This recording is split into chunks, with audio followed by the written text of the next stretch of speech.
Tangi anak kau dekat tangan aku. Kau nak anak kau selamat, kau beri 2 juta dekat dalam bank.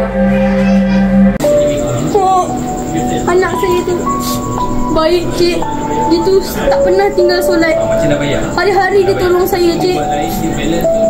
Saya tak sangka dia kena colik, cik.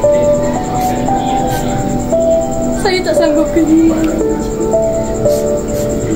Walaupun dia darjah 1, tapi markah exam dia 5A, cik. 5A. Dia tu pandai, cik. Pandai. Cik tolong carikan dia, cik.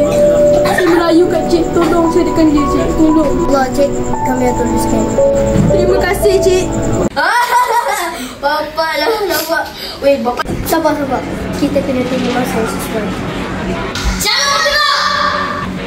Oh, jangan gerak. Setelah aku tembak dia. Cik, jangan buat benda bukan-bukan. Nak semua korang belah. Belah!